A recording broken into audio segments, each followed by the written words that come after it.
Assalamualaikum warahmatullahi wabarakatuh. Waalaikumsalam warahmatullahi wabarakatuh. Waalaikumsalam warahmatullahi wabarakatuh. Sebelumnya perkenalkan, saya Dinda Rizmi, dari kelompok 13 dengan ingin menyampaikan beberapa pelatihan tentang penelusuran informasi dan pemanfaatan informasi ilmiah. Sebelumnya mohon maaf, rekan saya Armena atau Hasibuan sedang berhalangan hadir. Jadi langsung saja materi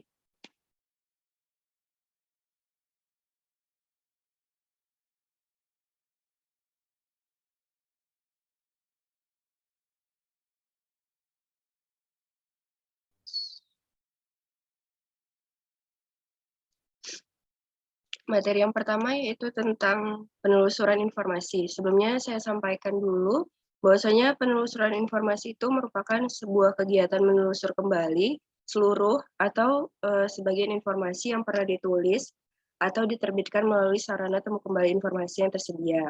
Nah, sedangkan strategi penelusuran informasi itu merupakan suatu kegiatan yang dilakukan secara sistematis bagaimana menggunakan kata kunci atau keyword, frase, subjek dokumen dengan menggunakan logik boolean serta fasilitas-fasilitas penelusuran lain yang tersedia pada masing-masing search engine. Selanjutnya saya sampaikan cara penelusuran. Cara penelusuran di sini ada 3, yaitu yang pertama penelusuran secara manual. Ini dilakukan menggunakan bantuan publikasi tercetak, misalnya buku bibliografi, indeks, abstrak, dan katalog perpustakaan. Kemudian ada penelusuran menggunakan pangkalan data elektronik yang dibangun sendiri seperti OPAC atau Online Public Access Cataloging atau CD-ROM.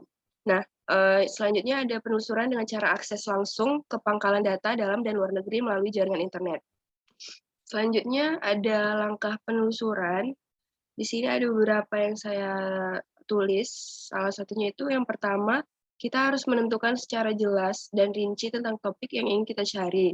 Lalu kemudian melengkapi kata kunci atau istilah penting yang sering digunakan, serta padanan kata lainnya, baik dalam bahasa Inggris, Latin, atau bahasa lainnya.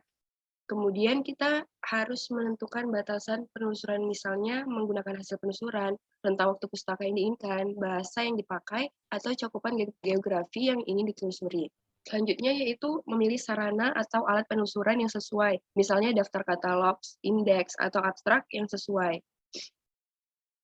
Nah, selanjutnya itu kita harus mencatat hasil penelusuran berupa sitasi bibliografi, yaitu pengarang, judul, data penerbit, tahun terbit, dan jumlah halaman. Kemudian kita menentukan lokasi informasi yang telah ditelusur ke tempat menyimpan dokumen.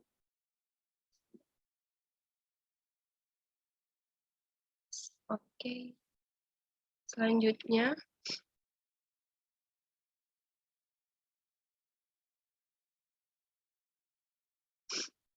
bentar ya guys.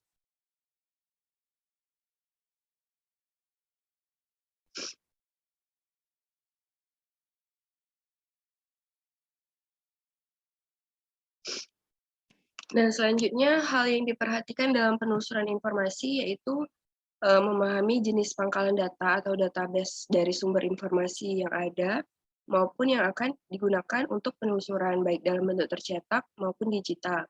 Kemudian, tahun dan cakupan bidang yang tersedia. Lalu ada format tampilan yang disediakan dari tiap-tiap pangkalan data. Misalnya kayak kita menginginkan format PDF atau Word atau PPT, seperti itu. Kemudian, memahami panduan atau cara akses pangkalan data baik melalui kata kunci, indeks subjek, indeks pengarang, data, dan indeks geografi. Di sini khusus untuk penelusuran menggunakan komputer, maka kita menggunakan boolean logic and or not, serta pemenggalan-pemenggalannya harus diperhatikan. Selanjutnya, saya akan menjelaskan penelusuran informasi melalui internet. Di sini bentuk-bentuk informasi yang ada di internet dapat berupa bentuk informasi internet dari full text, indeks atau abstrak, suara, lagu, gambar, foto, dan lain sebagainya. Kemudian strategi pencariannya itu dengan menentukan konsep subjeknya terlebih dahulu, kemudian buat kalimat pertanyaan atau pernyataan, baru tentukan beberapa kata kunci, lalu tentukan kata alternatif bahasa, sinonim, variasi kata, tunggal atau jamak. Nah, media penelusuran yang kita gunakan bisa menggunakan search engine seperti Google, lalu directories, subject, online database, dan invisible web. Kemudian caranya itu dengan menggunakan Boolean logic and not or. Kemudian ada beberapa menggunakan fasilitas-fasilitas simbol lainnya. Kemudian kita harus memeriksa keterangan ringkas alamat dan domain. Misalnya domain itu kayak .com atau .org seperti itu. Nah, kemudian di sini saya akan menyampaikan media-media apa saja yang digunakan untuk menelusuri informasi. Salah satunya itu ada search engine. Seperti yang kita ketahui, bahwasanya search engine ini merupakan sebuah software yang digunakan untuk kita menelusuri informasi dan menghasilkan informasi yang relevan. Nah, search engine ini sering disebut dengan spider atau index, walaupun kedua ini adalah komponen yang terpisah dan bekerja pada search engine tertentu. Nah, mesin pencari ini menggolongkan data berdasarkan topik seperti yahoo.com, hotbot.com, demos.org.com, google.com, xgpace.com, dan sweetle.com, dan lain-lain. Nah, selanjutnya di sini ada invisible web. Invisible web ini merupakan suatu alternatif di mana halaman web itu terkadang tidak bisa dilihat atau invisible dan tidak bisa dicari hasilnya melalui mesin pencari. Bisa juga dikatakan bahwasanya web ini tersembunyi atau hidden, tetapi bisa juga dicari. Hal ini disebut dengan invisible web. Biasanya informasi yang terdapat di invisible web ini sangat berkualitas dan cukup mendalam. Jenis informasinya itu dapat berupa berita, data statistik, artikel jurnal, full text, buku elektronik atau e-book, kamus, ensiklop, katalog perpustakaan, alamat, dan nomor telepon. Nah, caranya itu kita harus menentukan subjek, topik, kata kunci, dan frase. Bisa dicari melalui invisible web search engine, invisible web database, invisible web subject, dan directories. Kemudian yang terakhir ada online database. Nah, pada waktu menelusuri beberapa jurnal atau e-jurnal terkemuka, kita harus memperhatikan beberapa hal seperti kita harus tahu memilih jurnal yang sesuai dengan bidang dan minat yang dicari. Kemudian kenali parameter seperti kasus apa yang ingin kita cari, lokasi geografi atau lingkungan atau topik apa yang ingin kita temukan gitu, atau topik apa yang kita butuhkan. Selanjutnya, kita harus mencari tulisan dari peneliti-peneliti ternama dalam bidang yang diminati agar suatu informasi tersebut relevan dan berkualitas. Kemudian kita harus memilih jurnal terbitan terkini, maksudnya ini 2021. Untuk mencari jurnal terbitan terkini itu kita harus mencari jurnal dari 5 tahun terakhir.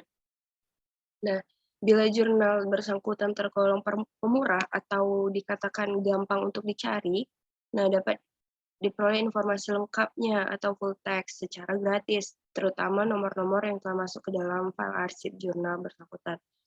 Online database nih seperti kayak DOAJ atau Directories Online Journal. Kemudian ada Emerald untuk jurnal-jurnal luar negeri seperti itu. Oke, terima kasih. Mungkin segitu yang dapat saya sampaikan. Mungkin teman-teman ada yang ingin bertanya, dipersilahkan.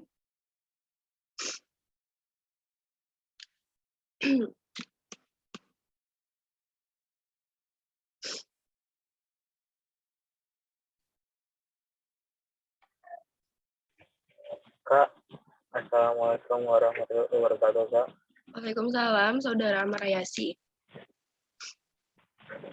Saya ingin bertanya, Kak, apa manfaat online database? Oke, apa manfaat dari online Semoga database? Terima kasih. Mungkin bisa langsung dijawab ya. Manfaat online database ini salah satunya untuk memenuhi kebutuhan kita dalam mencari jurnal atau memudahkan kita dalam mencari suatu jurnal yang ingin kita dapatkan untuk melengkapi tulisan-tulisan kita atau mencari sumber referensi. Misalnya nih, kita mau nulis suatu tulisan berkaitan tentang studi masing-masing dari teman-teman semua. Nah, dengan menggunakan online database, kita dapat mencari atau menelusur jurnal-jurnal yang berkaitan dengan studi yang ingin kita tulis. Seperti itu. Jadi ini memudahkan kita juga dalam menelusur suatu jurnal. Seperti itu, Saudara Ahmad. Apakah jawaban saya dapat dimengerti?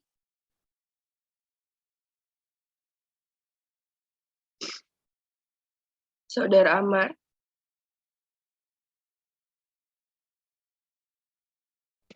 Ya, Kak. Oke, baik. Terima kasih. Terima kasih Kak jawabannya Kak. Oke, sama-sama. Sama-sama Kak. Ada lagi yang ingin bertanya?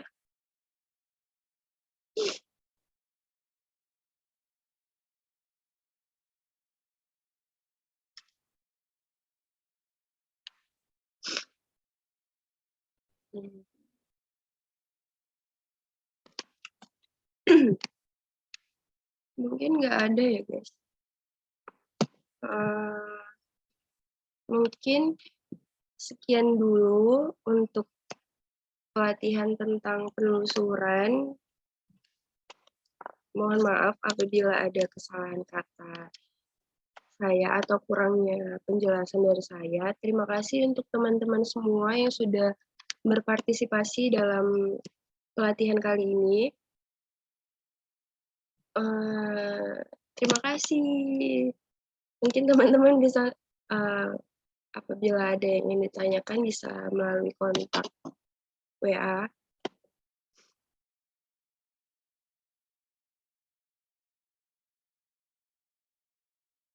Udah guys.